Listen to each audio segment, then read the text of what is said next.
அஸ்ஸலாமு அலைக்கும் வரஹ்மத்துல்லாஹி தஆலா வபரகாத்துஹு. அஊது பில்லாஹி மினஷ் ஷைத்தானிர் ரஜீம். பிஸ்மில்லாஹிர் ரஹ்மானிர் ரஹீம்.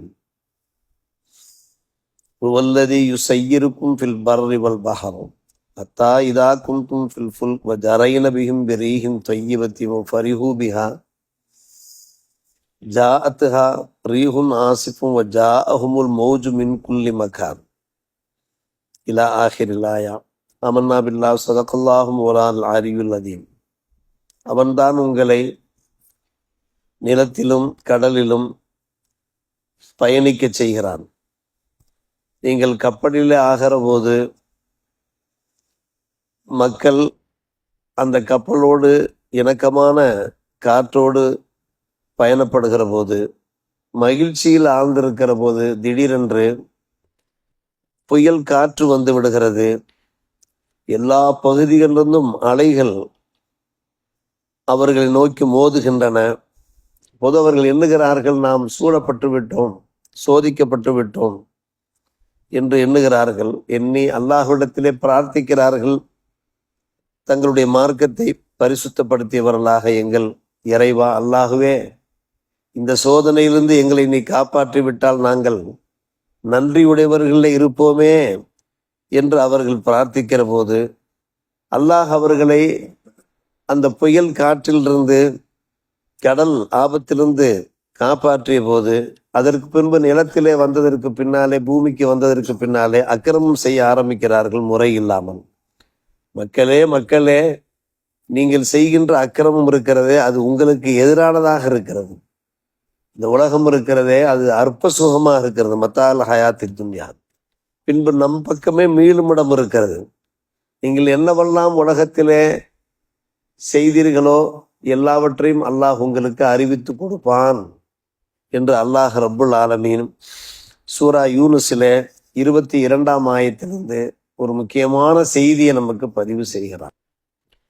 இந்த உலகத்திலே நாம் ஓரிடத்திலிருந்து இன்னொரு இடத்திற்கு பயணப்படுகிறோமே, அந்த பயண வசதிகளை அல்லாஹ் தான் நமக்கு ஏற்படுத்தியிருக்கிறான். நிலத்திலே பயணப்படுகிறோம், நீரிலே பயணப்படுகிறோம், வான்வழியிலேயும் நாம் பயணப்படுகிறோம். இப்படிப்பட்ட பயணத்தை ஏற்படுத்தி தந்தவன் அல்லாஹாவாகத்தான் இருக்கிறான். அந்த பயணத்துக்கு தேவையான வாகனங்களை, ஏர் விமானங்களை மனிதர்கள் கண்டுபிடித்தாலும் கூட அதற்கான அறிவையும் ஆற்றலையும் அதற்கான அந்த இயந்திரங்களையும் தந்தவன் அல்லாஹ் தானே. அவதானே முதல் காரணகர்த்தாவாக இருக்கிறான். அந்த அறிவை அல்லாஹ் தந்திருக்காவிட்டால், அந்த ஆற்றலை அல்லாஹ் தந்திருக்காவிட்டால், வாகனங்களை ஏற்படுத்துவதற்குண்டான அந்த மூல பொருள்களை அல்லாஹ் தந்திருக்காவிட்டால் நாம் எப்படி நம்முடைய திறமைகளை வெளிப்படுத்தியிருக்க முடியும்? அல்லாஹ் சொல்லுகிறான், அவன்தான் உங்களை ஃபில் பர்ரி வல் பஹரி, பர்ரி என்றால் நிலம், பஹரி என்றால் கடல், நிலத்திலேயும் கடலிலேயும் உங்களை பயணிக்க செய்கிறான். யுஸய்யிருக்கும் என்றால் பயணிக்க செய்கிறான் என்பது பொருளாகும். நாம் விண்ணிலே பறக்கிறோம், அதே போல மண்ணிலே நாம் பிரயாணப்படுகிறோம், கப்பலிலே கடலிலே கப்பலிலே நாம் பயணம் செய்கிறோம் என்றால் அல்லாஹ் தான் என்ன செய்கிறான்? நம்மளை பயணிக்க செய்கிறான் என்று கூறுகிறான். ஒரு நேரம் வருகிறது, மக்கள் கடலிலே சென்று கொண்டிருக்கிறார்கள், கப்பலிலே மகிழ்ச்சியோடு சென்று கொண்டிருக்கிறார்கள். அப்படி சென்று கொண்டிருக்கிற போது ரீஹ ஆசிஃப், ரீஹ ஆசிஃப் என்றால் சூறாவளி காற்று, கடல் காற்று சூழ்கிறது.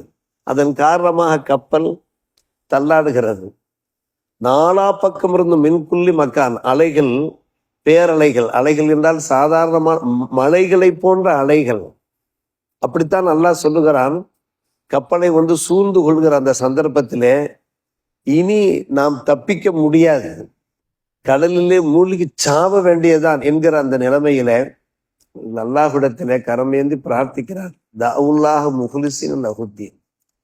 யா அல்லாஹ், எங்கள் அல்லாவே, எங்களை நீ காப்பாற்றி விடுவாயாக என்று அவர்கள் மனமுருகி பிரார்த்திக்கிற போது அல்லாஹ் கருணையோடு அவர்கள் எப்படி பிரார்த்திக்கிறார்கள் என்று கேட்டால், இந்த பேரலைகளிலிருந்து எங்கள் ரட்சாக எங்களை நீ காப்பாற்றினால், நாங்கள் நிலத்திற்கு சென்றதற்கு பின்பு, திடலுக்கு சென்றதற்கு பின்னால் ஷாக்கிரீன்களாக இருப்போமே, நன்றியுடையவர்களாக இருப்போமே என்று அவர்கள் பிரார்த்திக்கின்ற போது அல்லாஹ் அவர்களை காப்பாற்றி விட்டதற்கு பின்பு அவர் நிலத்திற்கு வருகிறார்கள், கடலிலிருந்து திடலுக்கு வருகிறார்கள், நிலத்திற்கு வந்ததற்கு பின்னால் அக்கிரமங்கள் செய்ய ஆரம்பித்து விடுகிறார்கள். செய் நன்றியை மறந்து விடுகிறார்கள். வல்ல அல்லாஹ் அவர்களுக்கு உதவினானே அதை சுத்தமாக மறந்து விடுகிறார்கள். அல்லாஹ் சொல்லுகிறான், நீங்கள் செய்கின்ற அக்கிரமங்கள் இருக்கிறது அது உங்களுக்குத்தான் எதிராக ஆகும். இன்னமா பகியுக்கும் அலா அன்புசிக்கும். ஒரு நேரம் இருக்கிறது, எம்மிடத்தில் தான் நீங்கள் வர வேண்டும். சும்மையிலே நாம் அரிஜியுக்கும் வந்தாக வேண்டும். அப்படி வருகிற போது இந்த உலகத்திலே நீங்கள் என்னென்ன அட்டகாசம் அக்கிரமங்கள் செய்தீர்களோ அத்தனையும் அல்லாஹ் உங்களுக்கு அறிவிச்சு கொடுப்பான் என்று அல்லாஹ் சொல்லுகிற இந்த வசனம் இருக்கிறது. மிக முக்கியமான ஒரு வசனம். அருமை சகோதரர்களே, நாம் பல சந்தர்ப்பங்களில் பார்க்கிறோம், பல ஆபத்துக்கள் இருந்து, பல சோதனைகள் இருந்து, விபத்துக்கள் இருந்து காப்பாற்றப்படுகிற போது நாம் அல்லாஹுவை நினைத்து பார்க்கிறோம், அல்லாஹுக்கு நன்றி செலுத்த வேண்டும் என்று நாம் நினைக்கிறோம். அது ஒரு குறிப்பிட்ட காலம்தான் இருக்கிறது. அதற்கு பின்பு அல்லாஹுவை நாம் மறந்து போகிறோம். இப்போது கடுமையான கோடை வெயில், அந்த கோடை வெயிலை அருமையான மழை நம்மை குளுமைப்படுத்தியிருக்கிறது. நாம் என்ன செய்கிறோம்? அல்லாஹுக்கு நாம் நன்றி செலுத்துகிறோம். இந்த நன்றி என்பது தொடர வேண்டும், அதுதான் வேறொன்றும் இல்லை. இந்த சோதனையிலிருந்து, வெயிலுடைய அந்த வேகத்திலிருந்து அல்லாஹ் நம்மை காப்பாற்றினானே. நாம் கேட்டோமே, அல்லாஹ் இந்த வெயிலுடைய வேகத்திலிருந்து எங்களை நீ காப்பாற்றுவாயாக நாம் கேட்டோமே, அல்லாஹ் காப்பாற்றினானே. அப்படி காப்பாற்றினால் நாங்கள் என்றைக்கும் உமக்கு நன்றியுடையவர்களாக இருப்போம் என்று நாம் சொன்னோமே. நாம் என்றைக்கும் நன்றியுடையவர்களாக இருக்க வேண்டும் என்பதுதான் இந்த வசனத்தின் வாயிலாக நமக்கு கிடைக்கிற ஒரு விஷயம். பெருமானார் ரசூலே கரீம் ஸல்லல்லாஹு அலைஹி வஸல்லம் காலகட்டத்திலே அபூஜஹலுடைய மகன் இக்ரிமா, அபூஜஹல் இருக்கிறாரே, அவருடைய மகன் இக்ரிமா கடைசி காலத்தில் தான் இஸ்லாத்திற்கு வருகிறார். அவர் மக்கா வெற்றியாகிவிட்டது, ஃபதஹ் மக்கா ஏற்பட்டு விட்டது. மக்கா வெற்றியானதற்கு பின்னாலே இனி மக்காவிலே வாழ முடியாது என்கிற ஒரு சூழ்நிலையும் ஒரு இஸ்லாத்திற்கு வரவில்லை. மக்காவிலே வாழ முடியாது என்கிற சூழ்நிலையிலே மக்காவிலிருந்து தப்பி கடல் பக்கம் சென்றார். கப்பலிலே சென்று தஞ்சம் புகுந்து விடுகிறார். தஞ்சம் புகுந்ததற்கு பின்னாலே தான் அவர் நடுக்கடலில் சென்று கொண்டிருக்கிற போது பயங்கரமான பேரலைகள். இந்த சம்பவம் ஒரு முக்கியமான ஒரு சம்பவம். பயங்கரமான பேர அலைகளுக்கு மத்தியிலே அந்த கப்பல் சிக்கிக் கொள்கிறது. கப்பலிலே உள்ளவர்கள் அலறுகிறார்கள், அல்லாஹ்வை கூவி அழைக்கிறார்கள். மாலுமி எச்சரிக்கை செய்கிறார், கப்பலுடைய மாலுமி எச்சரிக்கை செய்கிறார், இனி நீங்கள் இதுகாரும் வணங்கிய அந்த குல தெய்வங்கள் உங்களுக்கு எந்த ஒரு உதவியும் செய்ய மாட்டார். நீங்கள் ஒரே இறைவனை நீங்கள் பிரார்த்தியுங்கள், ஒரே இறைவனை உங்களுடைய ஆண்டவனிடத்திலே நீங்கள் கையேந்துங்கள் என்று மாலுமி பறை அறிவிப்பு செய்கிறார். பறை அறிவிப்பு செய்ததற்கு பின்னாலே அப்போதான் இக்ரிமா ரலியல்லாஹு அன்ஹு யோசித்து பார்க்கிறார்கள், நிலத்திலேயும் நம்முடைய குல தெய்வங்கள் காப்பாற்றவில்லை, நாம் நிலத்திலிருந்து தப்பித்து கடலுக்கு வந்திருக்கிறோம். கப்பலுக்கு வந்ததற்கு பின்னாலேயும் கூட நம்முடைய இந்த குல தெய்வங்கள் காப்பாற்றவில்லை என்றால், இந்த பிரச்சனை நமக்கு மீட்சியை தரவில்லை என்றால், மீட்சியை தரக்கூடியவன் அந்த இறைவன் ஒருவனாகத்தான் இருக்க முடியும். இக்ரிமா ரலியல்லாஹு அன்ஹு அவர்கள் இஸ்லாத்திலே சேர்ந்ததற்கான பின்னணி வரலாறு இந்த வரலாறு தான். நமக்கு சோதனையிலிருந்து மீட்சியை தரக்கூடியவன் அல்லாஹ் ஒருவனாகத்தான் இருக்க முடியும் என்கிற நம்பிக்கையோடு உடனே அவர் அல்லாஹ்விடத்திலே பிரார்த்தனை செய்கிறார். அல்லாஹ் காப்பாற்றுகிறார், கப்பலை காப்பாற்றுகிறார். நேராக தரை இறங்குகிறார். பெருமானார் ரசூலே கரீம் ஸல்லல்லாஹு அலைஹி வஸல்லம் சமூகம் விஜயம் தருகிறார். அஷ்ஹது அல்லா இலாஹ இல்லல்லாஹ். இக்ரிமா யார்? அபூஜஹல் பெத்த மகன் தான் இக்ரிமா. பெருமானார் ரசூலே கரீம் ஸல்லல்லாஹு அலைஹி வஸல்லம் அவர்களை அன்போடு வரவேற்று ஆலிங்கனம் செய்து, ஃபதஹ் மக்கா வெற்றி நினைத்து நான் பெருமிதப்படுவதா, இல்லை இக்ரிமா இஸ்லாத்திலே சேர்ந்ததை நினைத்து நான் சந்தோஷப்படுவதா என்று மெய்யுறுகிறார்கள் பெருமானார் ரசூலே கரீம் ஸல்லல்லாஹு அலைஹி வஸல்லம். இக்ரிமா இஸ்லாத்திலே சேர்ந்தது இஸ்லாமிய வரலாற்றிலே ஒரு புதிய சகாப்தத்தை உண்டாக்கிய காரணத்தினாலே. இப்படி பார்க்கிற போது நமக்கு பல்வேறுபட்ட சோதனைகள் துன்பங்கள் வருகிற போது நாம் அல்லாஹ்விடத்திலே பிரார்த்திக்கிற போது, அல்லாஹ் நம்மை காப்பாற்றுகிற போது அதை நாம் ஒருபோதும் மறக்கவே முடியும். நாம் ஜாஃபர் சாதிக்கு ரஹ்மத்துல்லாஹி ரலியல்லாஹு அவர்களிடத்துல ஒரு மனிதர் சுவால் கேட்டார், கொஸ்டின் பண்ணார். இறைவன் இருக்கிறான் என்பதற்கு என்ன ஆதாரம் என்று கொஸ்டின் பண்ணினார். அப்போது இமாம் ஜாஃபர் சாதிக் நீங்கள் என்ன தொழில் பண்ணுகிறீர்கள் என்று கேட்டார்கள். நான் கடல் தொழில் பண்ணுகிறேன், கடல் வாணிபம் செய்கிறேன் என்று சொன்னார். வாணிபம் செய்கிற போது உங்களுக்கு ஏதாவது பிரச்சனைகள் ஏற்பட்டிருக்கிறது? என்ன பிரச்சனை ஏற்பட்டது? ஒரு முறை நாங்கள் கடலிலே சென்று கொண்டிருந்த போது எங்களுடைய கப்பல் உடைந்து விட்டது. உடைந்து விட்டு உயிருக்காக நாங்கள் போராடி போனோம். இப்போது எங்களுக்கு கிடைத்த அந்த பலகைகள், அந்த பலகைகளிலே ஏறி நாங்கள் அப்படி தத்தளித்து கொண்டே அலைகள் எந்த பக்கம் போகிறதோ அந்த திசையை நோக்கி நாங்கள் சென்று கொண்டிருந்தோம். இமாம் ஜாஃபர் சாதிக் ரலியல்லாஹு அன்ஹு அவரிடத்திலே ஒரு நண்பர் கூறி கொண்டிருக்கிறார், அலைகள் செல்லும் திசையிலே நாங்கள் சென்று கொண்டிருந்த போது மிகப்பெரிய காற்று வீசியது. அந்த காற்று எங்களை தூக்கி வீசியது, தரையை நோக்கி தூக்கி வீசியது.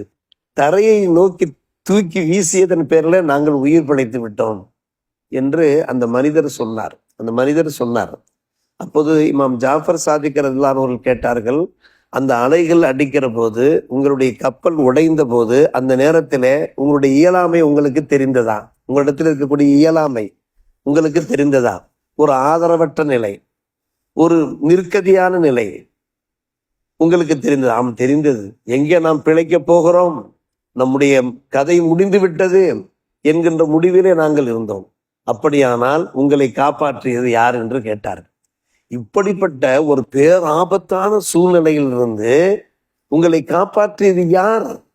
அவன்தான் இறைவன் என்று சொன்னார்கள் இமாம் ஜாஃபர் சாதிக் ரலியல்லாஹு அன்ஹு. சற்று யோசித்து பார்க்க வேண்டும். நம்முடைய வாழ்க்கையிலும் சில துன்பங்கள், நிராதரமான நிலைமைகள் உண்டாகும். அந்த நிராதரமான நிலைமைகளில் ஏதோ ஒரு வகையில அல்லாஹ்வுடைய உதவி கிடைக்கும். அப்போது உதவுபவன் அல்லாஹ் தான் நாம் நம்ப வேண்டும். அல்லாஹ் ஒருவன் இருக்கிறான் என்பதற்கு எவ்வளவு அழகான ஒரு அத்தாட்சியை இமாம் ஜாஃபர் சாதிக் நமக்கு எடுத்து சொல்கிறார் பாருங்கள். இறைவன் இருக்கிறான் என்பது அந்த நேரத்தில் நன்கு தெரியும். அதைத்தான் அல்லாஹ் இந்த வசனத்தின் வாயிலாக தன்னுடைய சக்தியை பற்றி அல்லாஹ் சொல்கிறான். உவல்லதி யுஸய்யிருக்கும் ஃபில் பர்ரி வல் பஹர். வசனத்தை தாங்கள் வீட்டிற்கு சென்று சூரா யூனுஸ் 10ஆம் அத்தியாயத்தில் 22, 23 அந்த வசனங்களை பாருங்கள். அற்புதமான ஒரு வசனம். இறைவனுடைய சக்தி, இறைவனுடைய வல்லமையை புரிய வைக்கின்ற விஷயம். நமக்கு சோதனைகள் ஏற்படுகிற போது, அந்த சோதனைகளிலிருந்து நாம் விடுபடுகிற போது, சோதனைகள் போது நாம் எப்படி பரிசுத்தமான இதயங்களோடு நாம் அல்லாஹ்விடத்திலே பிரார்த்திக்கிறோமோ, அதே பரிசுத்தமான இதயங்களுடன் என்றைக்கும் இருந்து அல்லாஹ்விடத்திலே பிரார்த்திக்க வேண்டும். அவனுக்கு நன்றியுடையவர்களாக இருக்க வேண்டும். யார் அக்கிரமக்காரராக இருக்கிறார்களோ அவர்கள் வழியிலே சென்று விடக்கூடாது. இந்த உலகம் இருக்கிறதே இது ஒரு அற்ப சுகம்தான் என்பதை விளங்க வைக்கிற இந்த வசனத்தை விளங்கி வாழ்வோமாக. அல்லாஹ் நம் அனைவருக்கும் அருள் புரிவானாக. வாஹிர் தாவானா அல்ஹம்துலில்லாஹி ரப்பில் ஆலமீன்.